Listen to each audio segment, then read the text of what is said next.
case.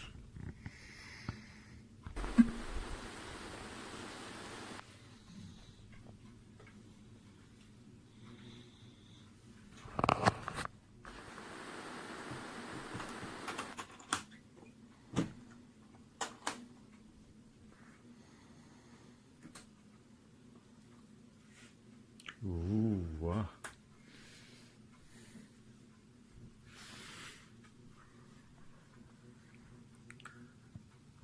A carton style foam, cubed diced foam, carrying handle, and 2 sachet silica gel, desiccant. You can use it for eyepieces to keep them dry. And the body of the case is lined with foam also. Soft, everything is soft. How many layers of foam it has?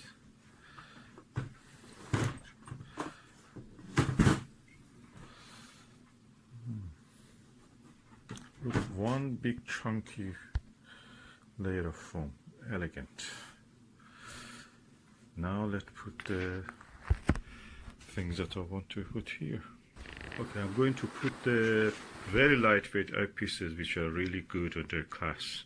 So I will start with this Vixen HR 2.4 millimeter. Then I will continue it to the this TMB Planetary 2.5 millimeter. Then I go to the 3.2 TMB Planetary, and I will continue to build up this eyepiece set with the best in this class. So I will not just go for whatever is available, I'll just go for the best that I can afford, and the lightweight in the sense of being usable. So let's see how we can do it. So this is the Vixen one. It comes in its own bolt case. Bolt case is useful in this case when you want to use it like that, but I want to put it in the case, so I'll remove it from the bolt case and transfer it to the actual thing. This costs around £250, so it's quite expensive eyepiece, and surprise surprise, I don't think it's any better than this one to be honest, and this one has a better field of view, wider. So you'll learn. It's quite chunky, of course, and I like this diaphragm at the end. Nice darkening effect. Increases the contrast, excludes the stray light. So I wonder, should I put it like this? I have a good experience placing the eyepieces like that across, so I will just go like that. So the next one is this TMB Planetary. That is a 2.5 millimeter. Really good. I can compare it with any other good eyepieces, especially on the Venus and the Mercury. That was brilliant. I could push it to the highest magnification with that eyepiece. So TMB Planetary will be here.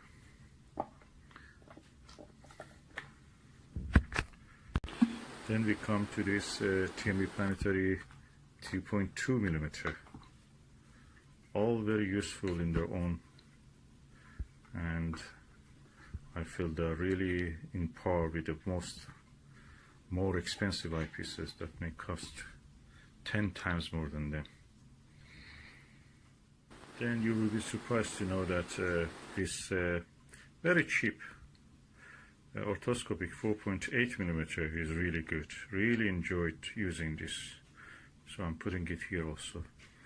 And in succession of the increasing of the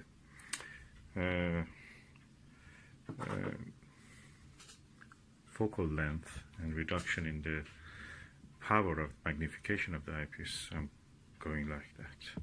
So the next one will be a 5 millimeter, and the next one for me will be this 5 millimeter Vixen SLV, really sharp, especially on the Saturn. 5 millimeter. So I'm going to enjoy this eyepiece. Really good eye lens, and nothing better than this. It punches above his weight, but the only problem is that it's like a plus hole extended, so field of view is 52 degrees, better than a plus hole, but not as wide as a one of these, or a 70-degree eyepiece. So that's 5mm. Now I can put a 6mm one there. Then I come to a 6mm Vixen SLV eyepiece, and this is really good, on par with the 5mm one, probably even better, because it has less magnification in a sense. If you have a tracking tripod mount, that really is good. So 50 degrees field of view, 6mm. So I will place this here. Then we come to a 7mm TMB planetary. Really good eyepiece, really versatile. Look at the size of the eye guard. You can rise it. It has also rubber, and you can rise it easily or push it down. Also the for excluding the light, you can actually rise the eye guard. Very versatile. 22 pounds from new, and really works. I can tell. The only thing which is better than this is a Nagler 7mm. In that range, there is nothing better than this, so far as I have found. So 7mm goes there. Here I have a Starguider 8mm ED eyepiece, which nicely should go here. Beautiful, color coded with a gold margin. Big eye lens, and I think this is around 62 degrees field of view. Quite chunky, heavy, and nice field stop, and I like it. A very good value for money. New, you can buy it for 43 pound. Used with anything between 25 to 35.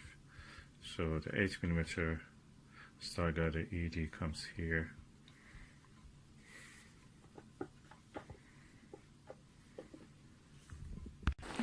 Then we come to 9mm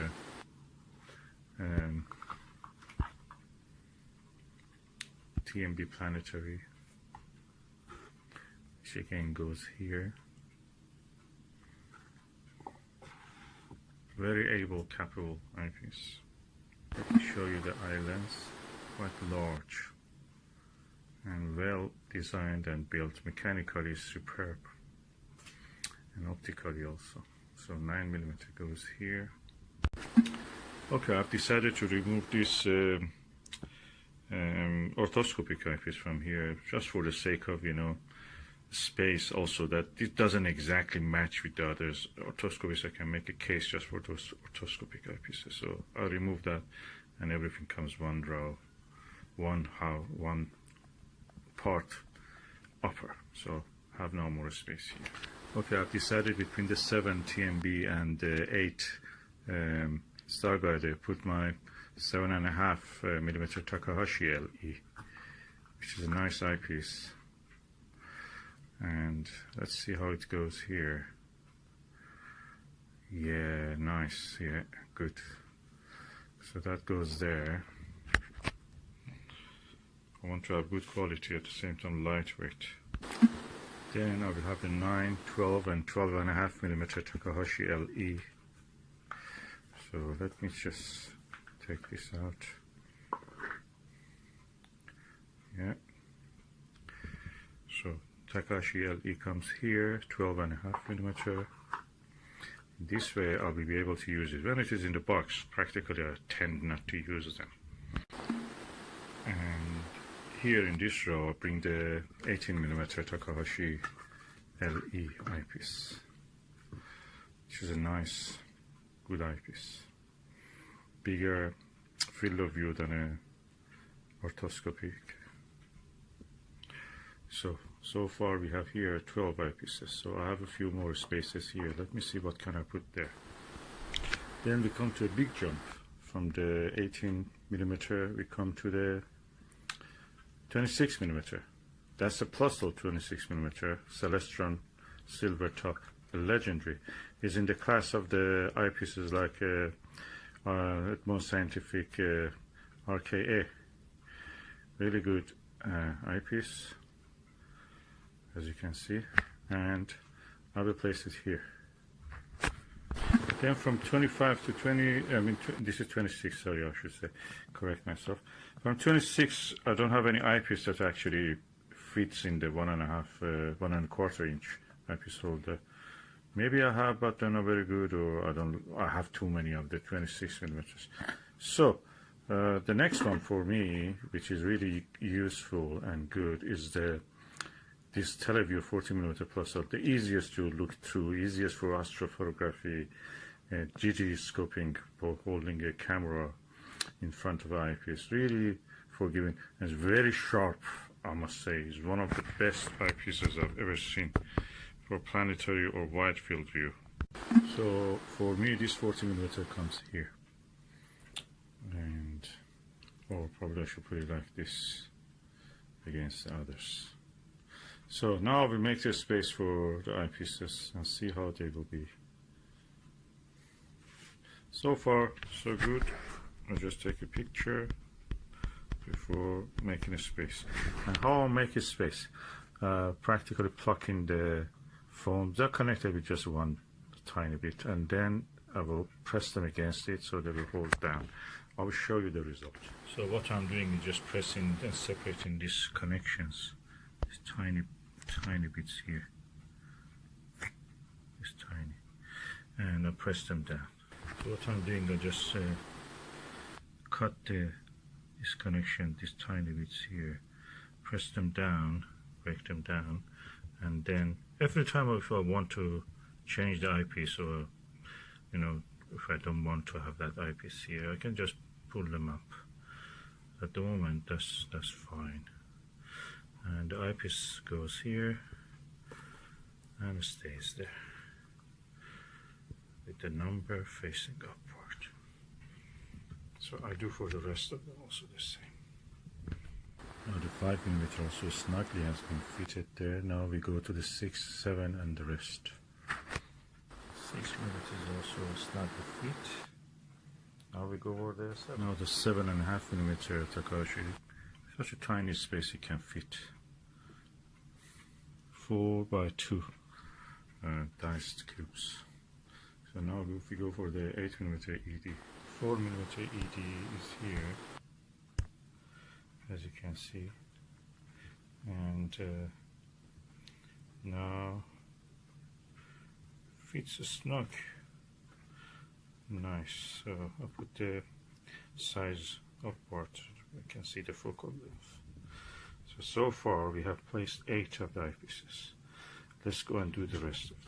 The 9mm also snugly fits. I've decided to put a 40mm in this line with this bigger one. So Takahashi 18 and 12.5 goes with the 26mm Celestron in this space. I think that's a better use of the space. So let's do it. 12mm also has gone there. Now we go for the 40mm, which very nicely actually can fit here. Now this is the space for the Teleview 40mm eyepiece. This kind of cap they make, they say, is made for 1.25 and 2 inch eyepiece. It's a bit weird, and I see a lot of people just replace it with the, I guess lust is loose most of the times. So people replace it with those yellow caps that somebody is selling them everywhere in the eBay even. So now this is placed. I go for the 26mm, 12.5mm and 18mm. But I've decided to put an 18mm here and the rest here. So let's do this. It's nice and snug. Now we put the 26mm here. Now this 26mm also sitting in this place. And then 12.5mm Takashi. About 1.5mm Takashi went there, and now we can just say that this eyepiece case is almost done. I have 2 more spaces here. I may fill it with something else later. Okay, now the eyepiece case is ready. I'm going to close it and just put this back, the second, and also the belt. Now we are going to close the eyepiece case. Yeah, it's ready to be used easily without the need to open and close the box every time I want to use eyepiece.